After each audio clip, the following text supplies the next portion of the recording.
Greetings and welcome to Chapter 2 on ethics. Actually, this chapter is split in two parts. It's one part ethics, and the second part is corporate social responsibility, so we'll talk about both. Whenever I approach this chapter, I always like to give you a little bit of context. I started at Chafee in 2000. And business ethics as a course did not exist in 2000. In fact, many business programs didn't really per se have business ethics. And if it was offered, often the class was taught by the philosophy department. And it was more like the ethics of business than business ethics. What I mean by that is that the class was more of a kind of a survey on whether or not capitalism is ethical, and not as much about how to operate a business. And let's look at business ethics within the context of business when you have various ethical decisions to make. Something happened in early 2000. I'm sure you've heard of this before, but I want to bring it up, and that's Enron. We'll briefly touch on Enron here in this chapter, and the reason I don't spend that much time talking about this company, Enron, is because my friend and colleague, Dr. Carol Dickerson, who teaches business ethics at Chafee College and who is an expert at it, spends a considerable time explaining what happened with this company. And this one single Texas-based company, what it did was so egregious that laws changed. We created the Sarbanes-Oxley Act, and something else happened. I had just started my teaching in 2000, like I said, and after Enron happened, well, I ended up finding myself at AACSB conference, which is a conference of accreditation for universities, four-year schools, and I spent a whole week in Colorado at a workshop on how to create business ethics courses and programs. When I came back from that conference, I created the business ethics class. My background is not in business ethics at all, and that's why my colleague Dr. Dickerson teaches the class, because her PhD in accounting focuses on ethics in accounting, and she is brilliant at it, and I really encourage you to take the class with her. You will love it. So anyway, that's just kind of a little bit of a framing of ethics that I want to share with you in terms of why it's so critical. Let's get started. So let's see what we're going to be covering here. The learning outcomes here are going to be first about philosophies and concepts that shape personal ethical standards. And this is important. A lot of times when students think, well, do I really need business ethics? I mean, I'm not going to learn anything new, or I already have ethics, or you can't teach me ethics. It's not about that as much as recognizing situations and truly understanding what the ramifications are. One of the authors of these textbooks on business ethics had a chapter called the Oops chapter. And just like it sounds, oops. And it was a brilliant chapter. What she did there was, what she explained is that people think that maybe you have some good people, bad people, and people who are ethical, unethical. But she said there's more. It's more nuanced at that at the corporate level. You start a new job. You've been there for a couple of weeks. You want to make a good impression, and your boss asks you to do something that you have just been told in HR you shouldn't do. It's not a huge deal. It's not against the law, but it's not right.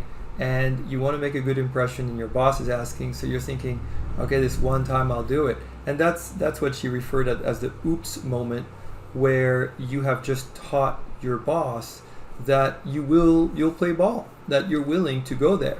And that little oops moment will turn over the years into maybe something much more significant.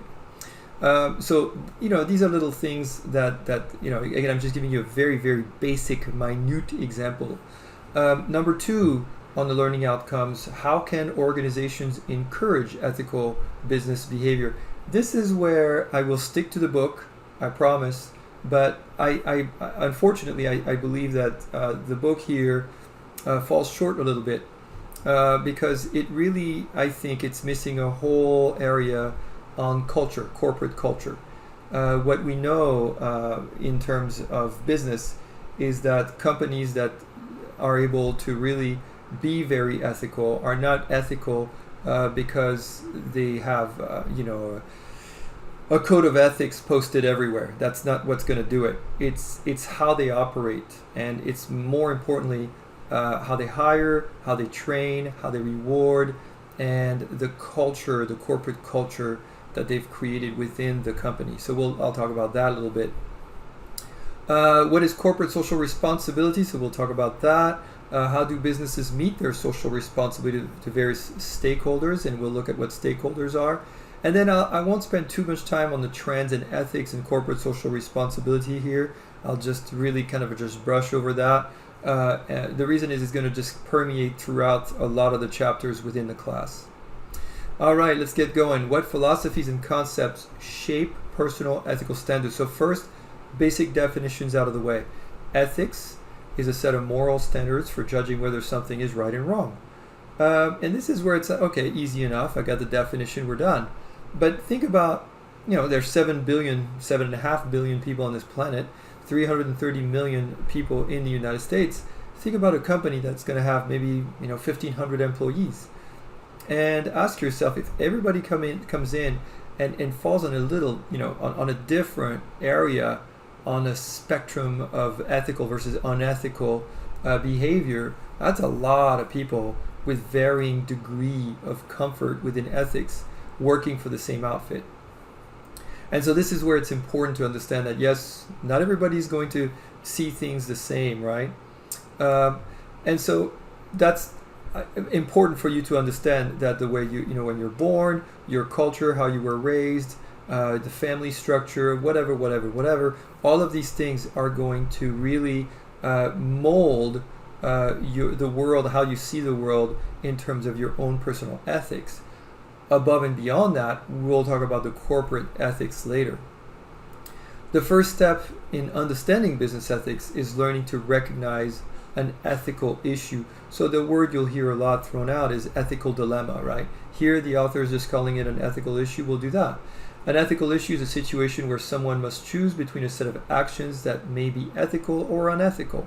You're at work, your boss has said many times, can't use the printer for personal use, and you want to save some money on a textbook, and so during your lunch break, you hope nobody's going to pay attention.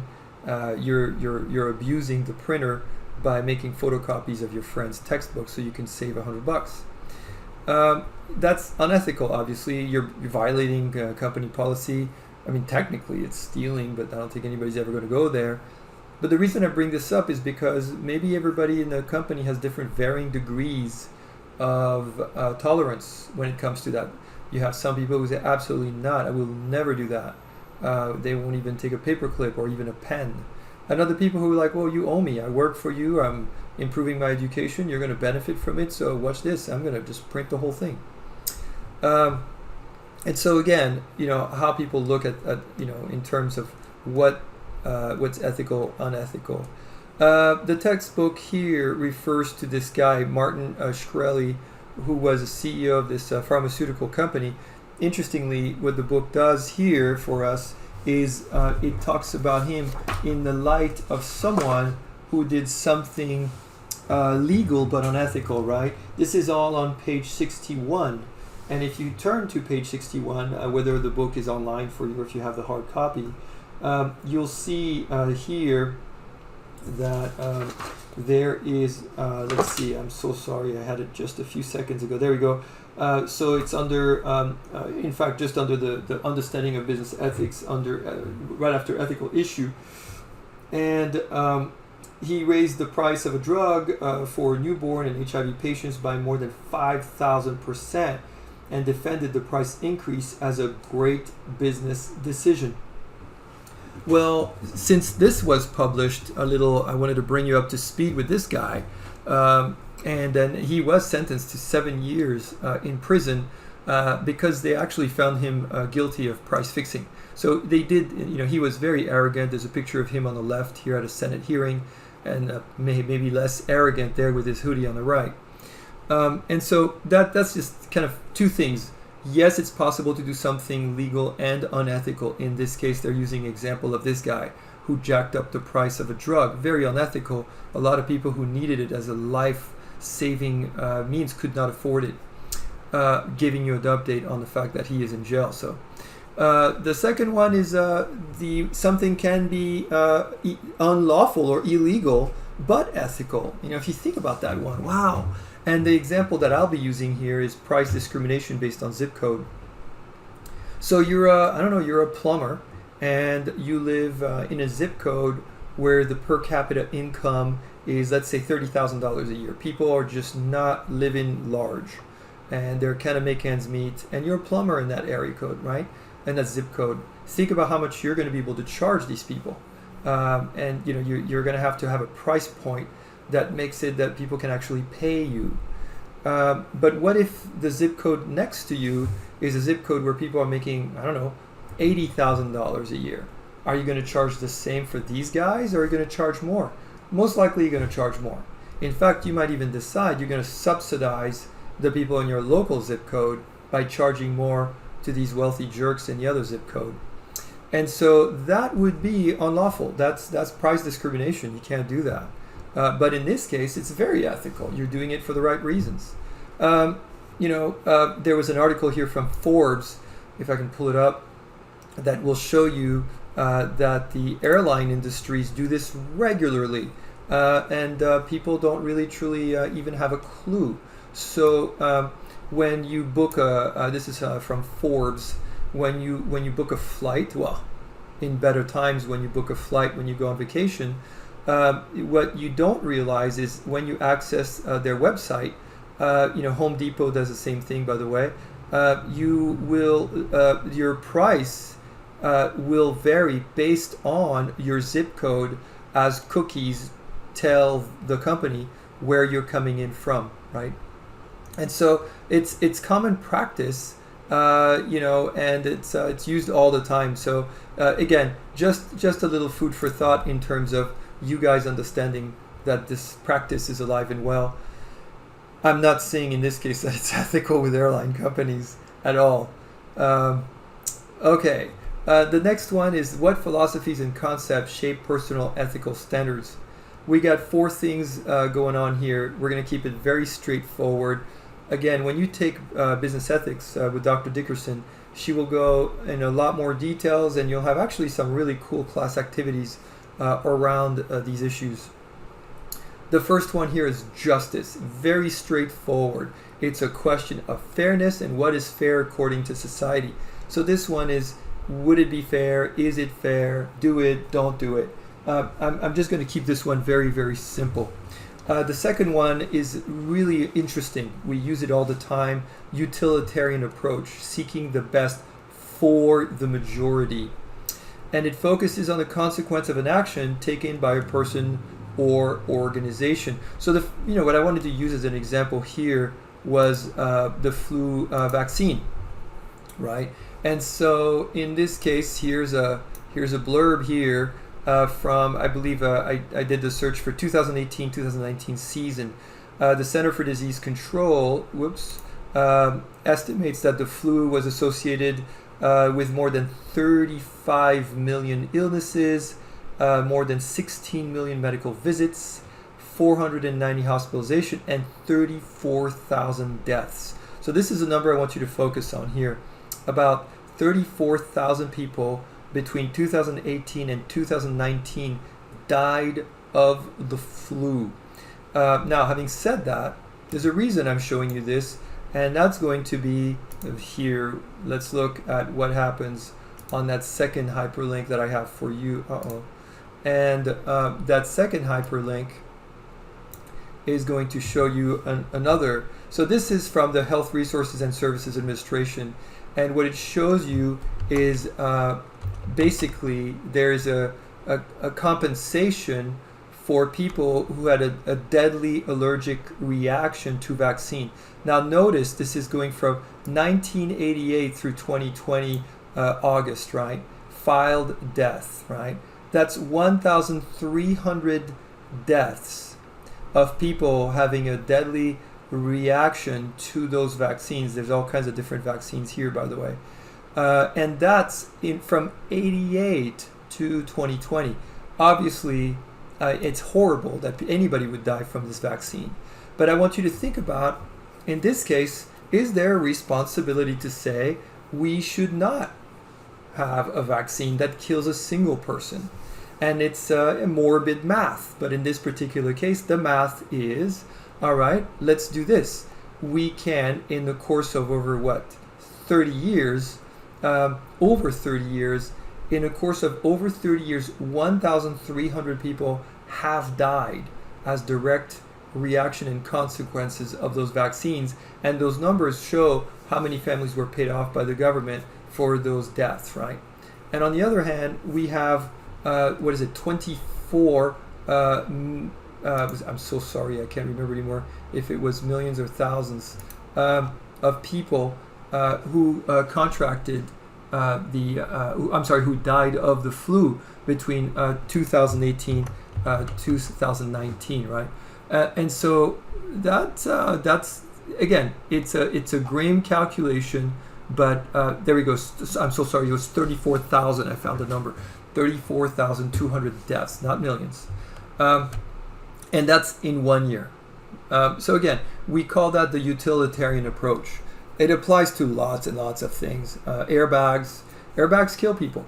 If people of very, very short stature who drive sometimes have to be extremely close to the steering wheel, and there are accidents where when the airbag deploys, it'll break the ribs, pierce the lungs or the heart, and they die.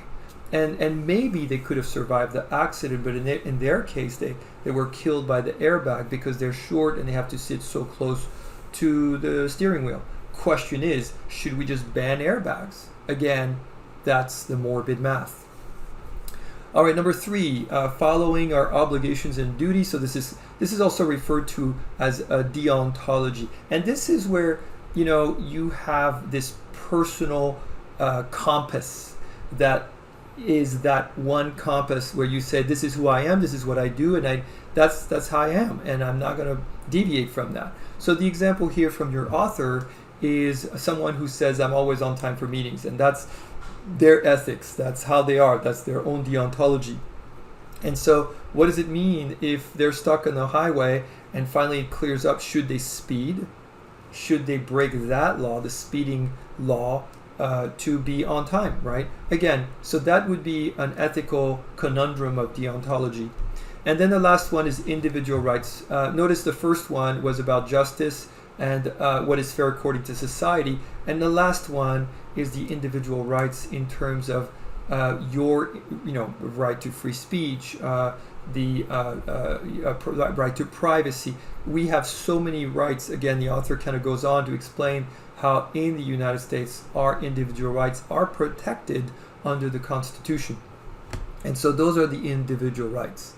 All right, now, how can organizations encourage ethical business behavior? So first, there's a bunch of examples here from your author. I added Enron. I mentioned it at the top. You can Google it. I mean, they were just quite horrible. Wells Fargo is another one. There's a Netflix documentary, if you have Netflix, on Wells Fargo. It was a very interesting documentary, and how management coerced employees to create fake accounts for people. So these are real people who didn't ask, they didn't apply for a credit card account or whatever, but the employees knew that if they didn't have X amount of credit card, whatever bank accounts created every month, that they would be in trouble with the company. And so they had to pay a huge fine for that. And so the first thing is to lead by example, right? Lead by example. You want a CEO that is always exemplary. There's so many companies to choose from here on that one. Tom's of Maine, with the founder of Tom, who created the company, and how he, there's I mean, again, I run out of examples because there's so many of them. The one that I used here is Tony Hsieh, who is, up until recently, actually, after 20 years, he just retired from Zappos as CEO. I just found out yesterday. And so Tony Hsieh stepped down But as a CEO, he was quite interesting.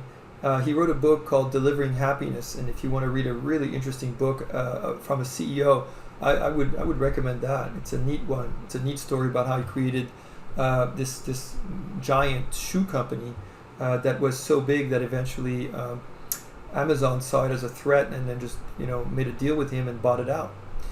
Well, the thing that he's done at Zappos to make sure that not only he leads by example, he's an interesting guy. He lives he can walk to his office from where he lives in downtown Las Vegas because he lives in a trailer. He decided to buy an Airstream trailer, and that's he's a very down to earth guy.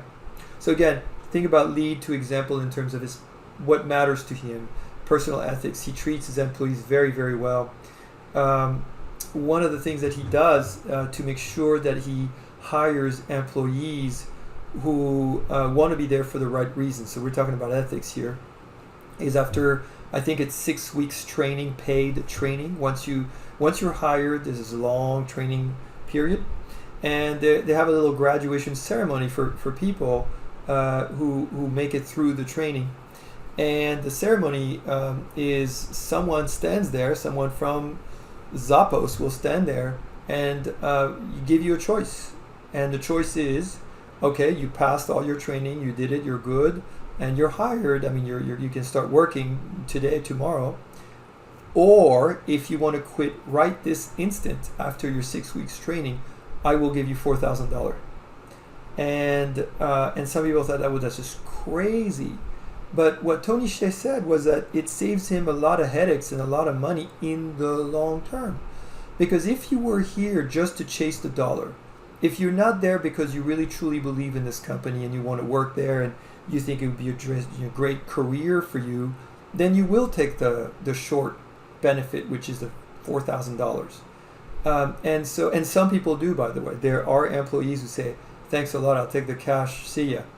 And they're happy to give them the cash because they think we dodged a bullet. We're so glad you don't work here because we don't know what kind of employee you would be. Maybe you don't, you wouldn't be coming in with the right attitude or the right behavior, and it could spread. So again, that's just an example. This example is they mentioned Zappos in your book, but I just added that. Ethics training programs. So this is where it gets really interesting. There's a lot of scenario too here.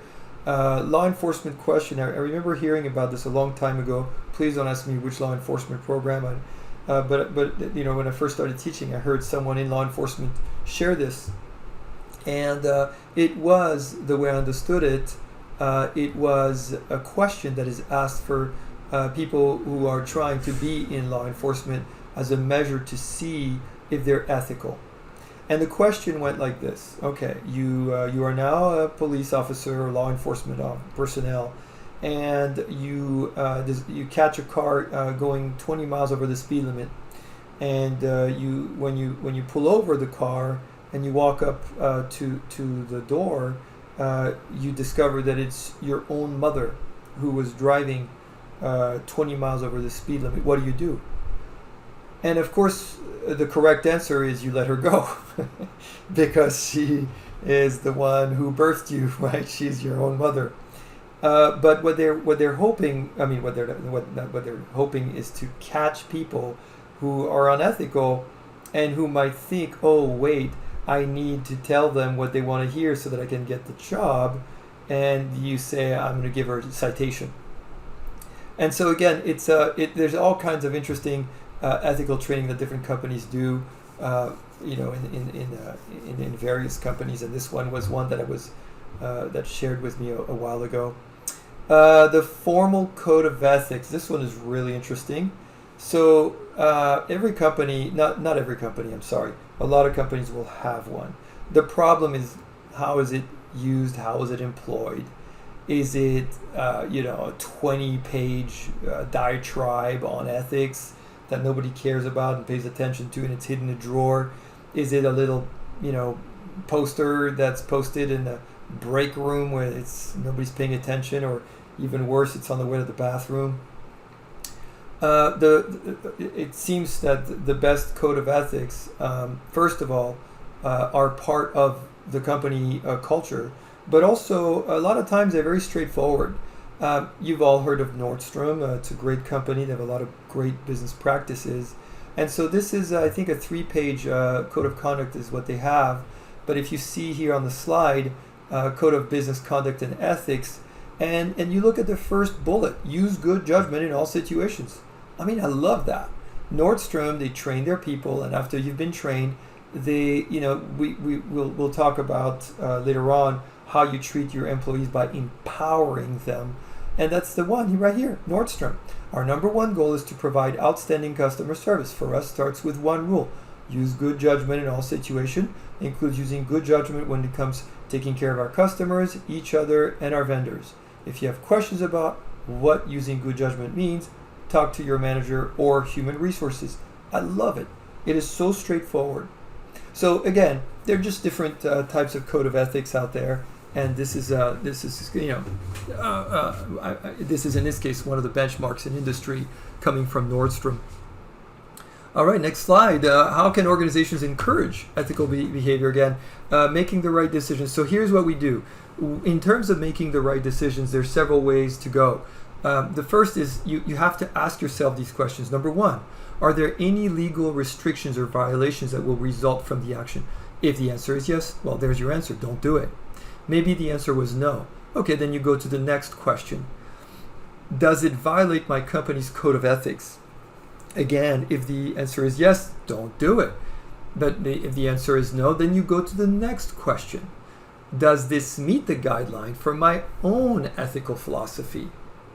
And then if the answer is yes, but remember the previous answer was no, then you still have to ask yourself, you have to pass these two important tests. The first one is the feelings test, which works really well if you're a normal, rational human being and you're not a total psychopath.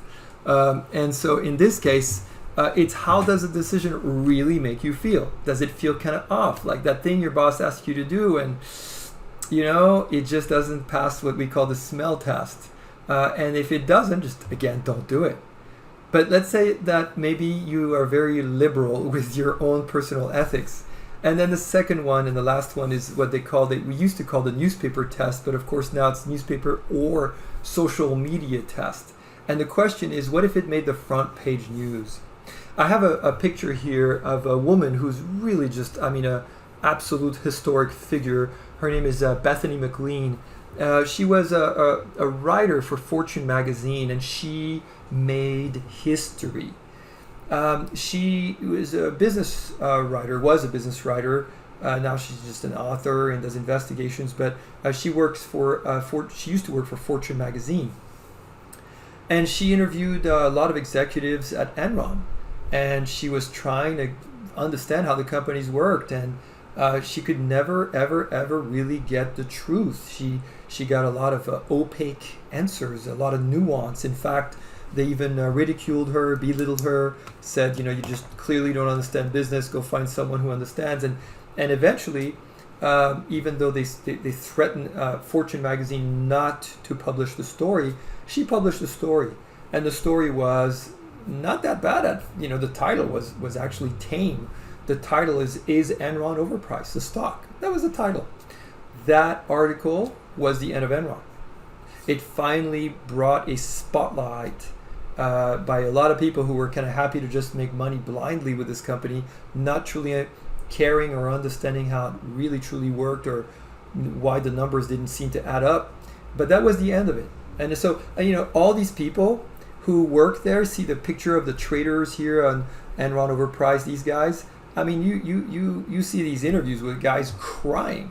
And the reason they're crying is because while they were just being so cavalier, breaking all kinds of not just ethical codes but even laws, they're untouchable. These are people that nobody will ever hire because they're the ones who became infamous by saying things like they were going to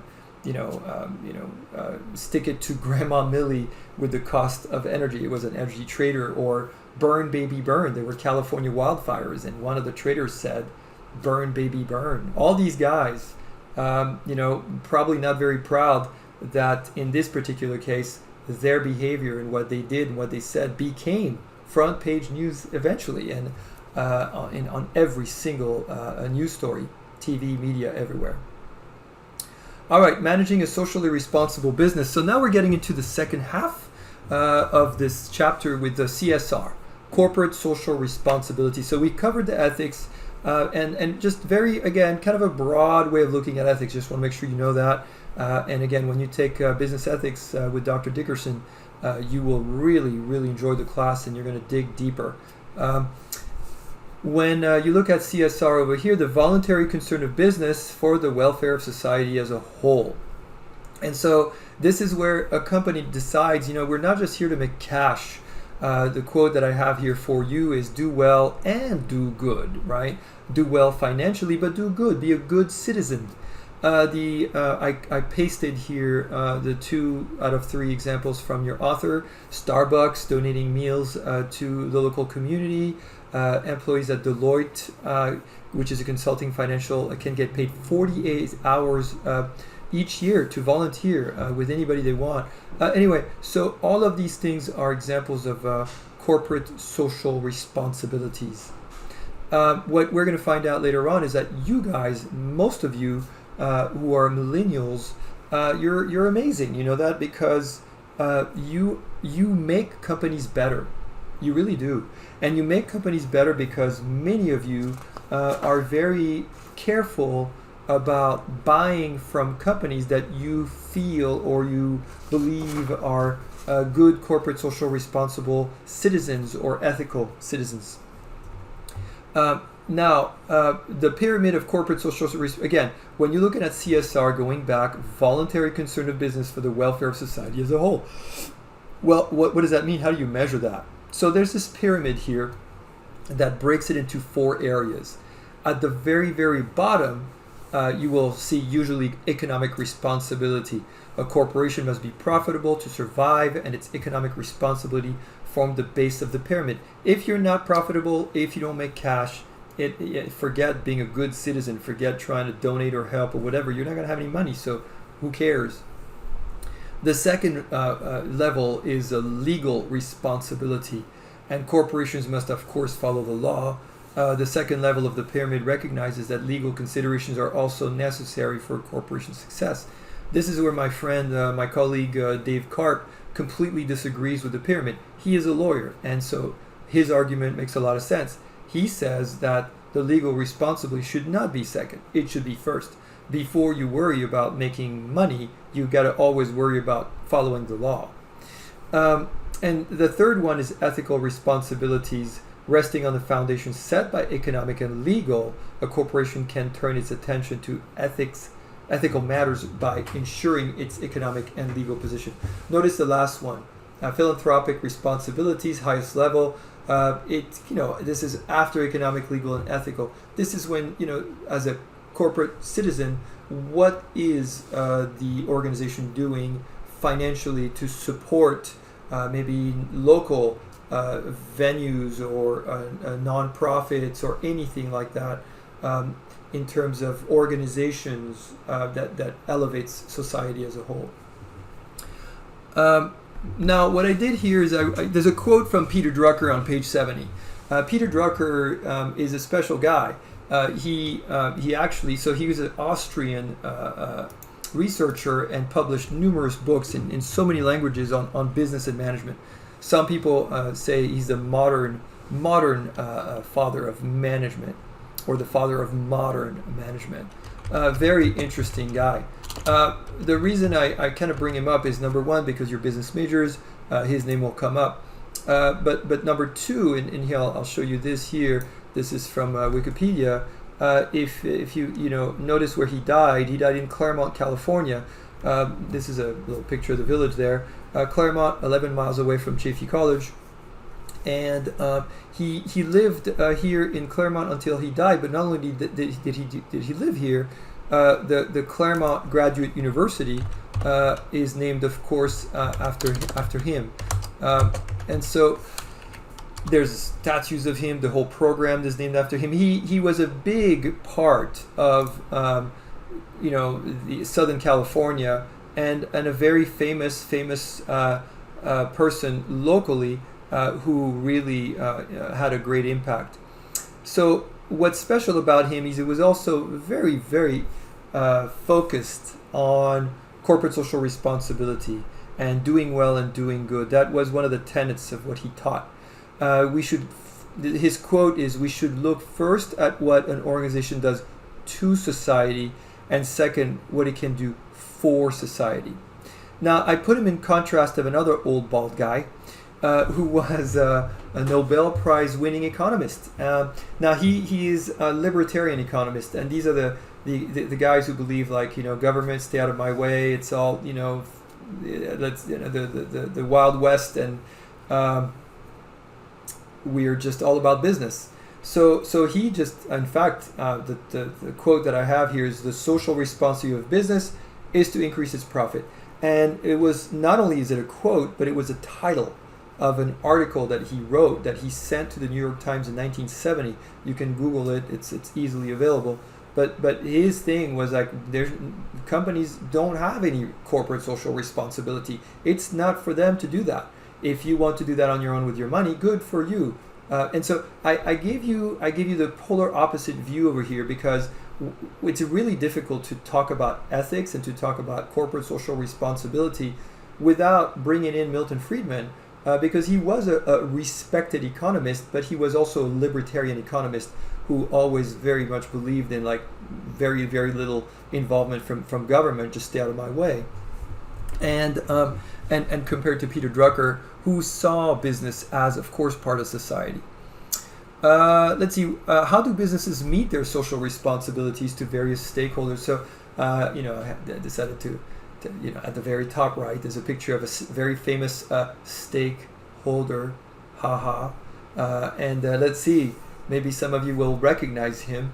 I'll give you a hint, he's one of the wealthiest men on the planet. So stakeholders are individuals or groups to whom a business has a responsibility to several things. So stakeholder is a company has responsibility to stakeholders, and stakeholders can belong to different groups. Employees are stakeholders, customers, society, and there'll be more on the other page. And so when you think about a stakeholder, again, it shows that the corporate social responsibilities to these stakeholders are very, very broad. So the first one is a total no-brainer. Your responsibility, first and foremost, has to be to your employees. And what are the responsibilities? You provide job security, clean, safe environment without discrimination. And the best companies, by the way, in terms of corporate social responsibility to employees, are companies who empower their employees. Let's go back to that code of ethics that I shared with you from Nordstrom. That's empowerment. When they say use common sense, they trust their employees. Use your own judgment. Use common sense. That's empowerment. By the way, Fortune magazine over here ranks best companies to work for, and this is a cover of the 2019 edition. The number one best company to work for in the United States 2019 was the Hilton Hotels, the chain. And for all of the reasons that you'll see here. There's a bunch of other interesting companies there, but the Hilton was ranked number one. So then the second stakeholder, of course, is the customer, right? Satisfy customers, be honest. I mentioned this earlier. Millennials support businesses that are ethical and are engaged in corporate social responsibility. I want to kind of just hit pause real quick and kind of bring something that we'll talk about later on when we talk about planning. And that's the mission statement. Maybe you work for a company that has a mission statement. Not all companies do, but I would say most do. And it's always interesting to see, when you look at a company's mission statement, what they value, right? So the mission statement should be who we are, why we're here, why we're doing it, and where we're going. Kind of like those four little things, and it should be small enough to fit in the back of a business card. It's always interesting to me, it's fascinating when you see big Fortune 500 companies, and the first thing on the mission statement is responsibility to shareholders. And that is a huge mistake. It is a huge, huge mistake, because your shareholders are the least loyal group of stakeholders you will have. They're not loyal to you. Very rarely It is extremely rare when shareholders will be loyal to you, the company. Shareholders are loyal to the return on investment. And if you want to test that theory, see what happens when your stock goes down. And so the companies that decide to put all their eggs in that one basket are making a grave miscalculation, because when things take a turn for the worse, everybody leaves. But the companies that are really there for the right reasons, I'll use Tesla as an example. Even Elon Musk, the CEO of Tesla, says his own stock is overvalued. He actually says that publicly. But why is everybody buying Tesla stocks? It's not just the return on investment. It's because they believe in the company, which is why the stock is ridiculously overvalued. In fact, it was overvalued by so much that recently Tesla has to split the stock. All right, so that's for customer. The third one is society. To benefit society, to provide community with jobs and services. What you see here from your author when you read the book is the example of B Corps. A B Corp is a corporation that has met all the criteria to qualify as a benefits corporation, and because it does well and does good, it's a great corporate citizen. There's several examples here from your author, and the example that I wanted to use is Warby Parker. Full disclosure, that's where I get my glasses, by the way. Warby Parker was sort of designed to serve people like us that were sick and tired of overpaying for glasses. But we realized that there's a big chunk of the world, 1 billion people, who still don't have access to glasses. We really wanted to create an organization that had a positive impact on the world. Through our Buy a Pair, Give a Pair program, we have a really tangible and transparent way for our customers to actually get involved. So for every pair that we sell, we distribute one to someone in need. Sometimes good intentions have unintended consequences, and charity can create a culture of dependence. But by working with organizations like Vision Spring, what we're doing is that we're training low-income people to start their own businesses selling the glasses. I think one of the things that we take a lot of pride in is that this pair of glasses is also a tool of empowerment, whether it's to be able to learn in the classroom or to separate seeds to plant or to thread a needle. It's not just about increasing profits, it's about how can we be active problem solvers. You never get tired of seeing somebody put on that pair of glasses for the first time. It's just this incredibly powerful moment when that person realizes, wow, like the world is back.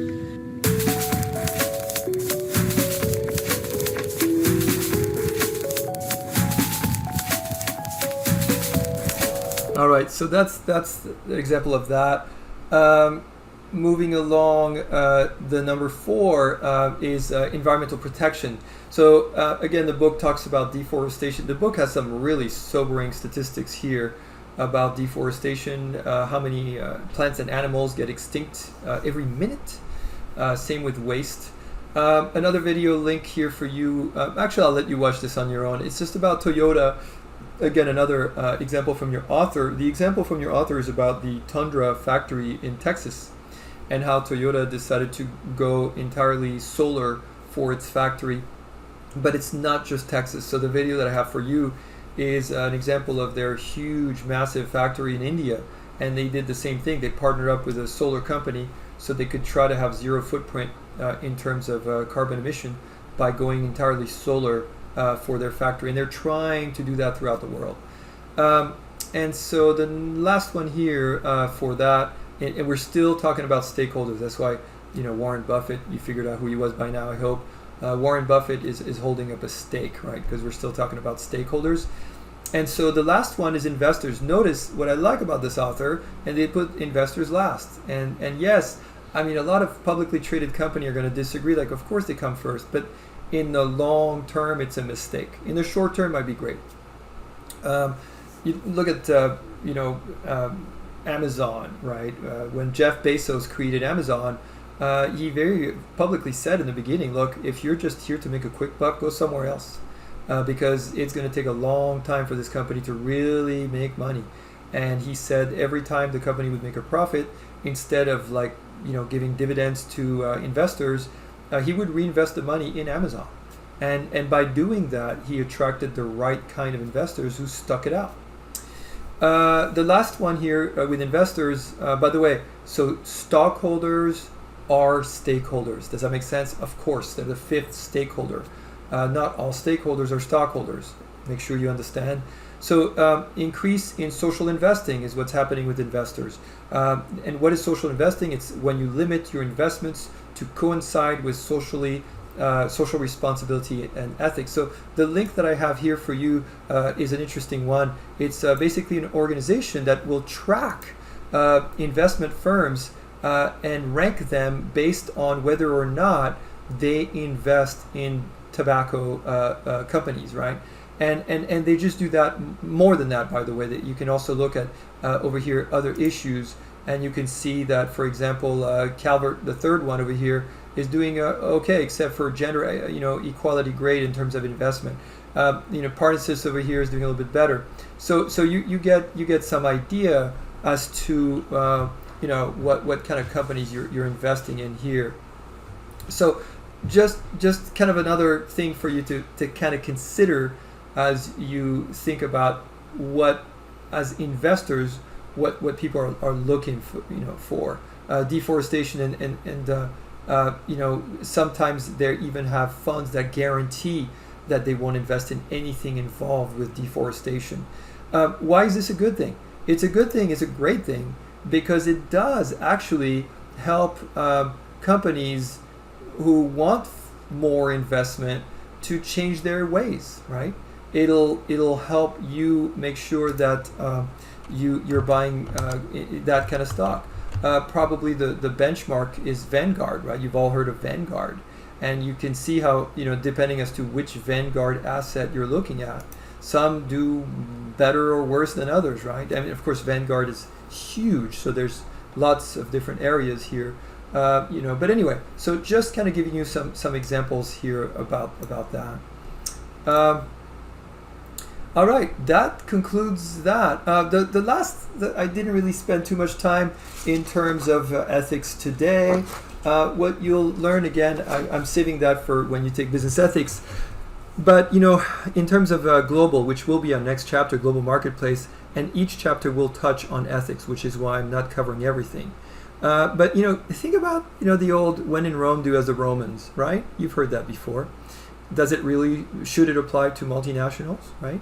So if you have a company that has factories in the state of California, where we have the most strict regulations on air control emission coming from factories, and this multinational decides to go somewhere, in another country, anywhere south of the equator, where perhaps they don't have those laws at all.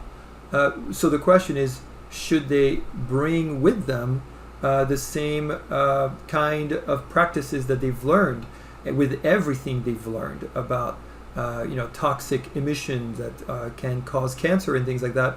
Should they bring that, even though it's going to cost more, and decide voluntarily to restrict the emission of pollutants?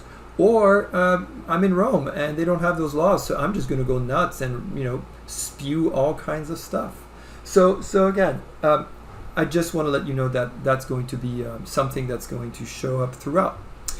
All right, I'll see you guys for chapter 3.